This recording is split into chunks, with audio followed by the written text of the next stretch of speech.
ಹೋಳಿ ಭಾರತದ ಪ್ರಮುಖ ಹಬ್ಬಗಳಲ್ಲಿ ಒಂದಾಗಿದೆ. ಇದು ಪ್ರತಿ ವರ್ಷವೂ ಫೆಬ್ರವರಿ ಅಥವಾ ಮಾರ್ಚ್ ತಿಂಗಳಿನಲ್ಲಿ ಆಚರಿಸಲಾಗುತ್ತದೆ. ಈ ಹಬ್ಬವನ್ನು ಬಣ್ಣಗಳ ಹಬ್ಬ ಎಂದು ಕೂಡ ಕರೆಯಲಾಗುತ್ತದೆ. ಹೋಳಿ ಹಬ್ಬ ಹಿಂದೂ ಧರ್ಮದಲ್ಲಿ ವಿಶೇಷ ಮಹತ್ವ ಹೊಂದಿದೆ.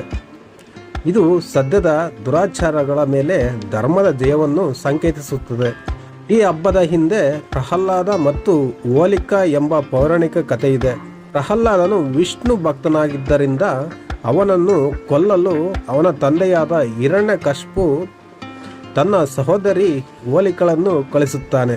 ಆದರೆ ದೇವರ ಕೃಪೆಯಿಂದ ಹೋಲಿಕಾ ಸುಟ್ಟು ಹೋಗುತ್ತಾಳೆ ಮತ್ತು ಪ್ರಹ್ಲಾದನು ಬದುಕಿ ಉಳಿಯುತ್ತಾನೆ. ಹಾಗೆ ನಮ್ಮ ಕರ್ನಾಟಕದಲ್ಲಿ ಹೇಳುವುದಾದರೆ ಈ ಹೋಳಿ ಹಬ್ಬವನ್ನು ಕಾಮನ ಹಬ್ಬ ಅಥವಾ ಕಾಮನ ಹುಣ್ಣಿಮೆ ಎಂದು ಕರೆಯಲಾಗುತ್ತದೆ. ಕರ್ನಾಟಕದ ಜನಪದ ಹಾಗೂ ಸಾಂಸ್ಕೃತಿಕ ಪರಂಪರೆಯ ಪ್ರಮುಖ ಹಬ್ಬವಾಗಿದೆ. ಇದು ಫಾಲ್ಗುಣ ಮಾಸದ ಪೂರ್ಣಿಮೆ ಅಥವಾ ಹುಣ್ಣಿಮೆ ದಿನದಂದು ಆಚರಿಸಲಾಗುತ್ತದೆ.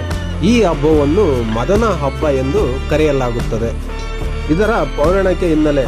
ಪೌರಾಣಿಕ ಕಥೆಯ ಪ್ರಕಾರ ದೇವತೆಗಳು ಶಿವನನ್ನು ಮನುಷ್ಯ ಜನಾಂಗವನ್ನು ಉಳಿಸಲು ಉಪಯೋಗವಾಗಿ ಮದುವೆಯಾಗಬೇಕೆಂದು ಆಶಿಸುತ್ತಾರೆ.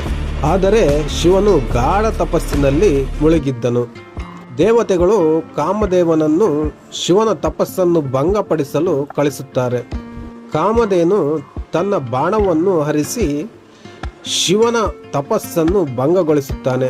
ಇದರಿಂದ ಕೋಪಗೊಂಡ ಶಿವನು ತನ್ನ ತೃತೀಯ ನೇತ್ರವನ್ನು ತೆರೆದು ಕಾಮನನ್ನು ಭಸ್ಮ ಮಾಡುತ್ತಾನೆ. ಈ ಒಂದು ಘಟನೆಯ ನೆನಪಿಗಾಗಿ ಕಾಮದಹನ ಮಾಡುವ ಹಬ್ಬವೇ ಕಾಮನ ಹಬ್ಬ, ಅಂದರೆ ಹೋಳಿ ಹಬ್ಬ ಎಂದು ಕರೆಯಲಾಗುತ್ತದೆ. ಹೋಳಿ ಹಬ್ಬದ ಆಚರಣೆ. ಹಬ್ಬದ ಮೊದಲ ದಿನವನ್ನು ಹೋಲಿಕಾ ದಹನ ಅಥವಾ ಕಾಮದಹನ ಎಂದು ಕರೆಯಲಾಗುತ್ತದೆ. ಈ ಸಂದರ್ಭದಲ್ಲಿ ಕಿಡಿಗೇಡಿತನ, ಕೆಟ್ಟತನದ ನಾಶವನ್ನು ಸಂಕೇತಿಸುವಂತೆ ಹೊಗೆ ಮಾಡಲಾಗುತ್ತದೆ. ಎರಡನೇ ದಿನವನ್ನು ರಂಗವಾಲಿ ಎಂದು ಕರೆಯಲಾಗುತ್ತದೆ. ಜನರು ಬಣ್ಣ, ನೀರು ಮತ್ತು ಪುಡಿ ಬಳಸಿ ಪರಸ್ಪರ ಮೇಲೆ ಎರಚಿ ಹರ್ಷದಿಂದ ಹಬ್ಬವನ್ನು ಆಚರಿಸುತ್ತಾರೆ. ಹೋಳಿ ಹಬ್ಬದ ಅರ್ಥ: ಸ್ನೇಹ ಮತ್ತು ಸಂಬಂಧವನ್ನು ಬಲಪಡಿಸುವ ಹಬ್ಬ. ದ್ವೇಷವನ್ನು ಮರೆತು ಹೊಸ ಶುದ್ಧ ಹೃದಯದಿಂದ ಜೀವನ ಆರಂಭಿಸಲು ಪ್ರೇರಣೆಯಾಗುವ ಹಬ್ಬ. ಇದು ಎಲ್ಲ ವರ್ಗದ ಜನರು ಹರ್ಷೋದ್ಗಾರದಿಂದ ಆಚರಿಸುವ ಸಮಾನತೆಯ ಹಬ್ಬವಾಗಿದೆ.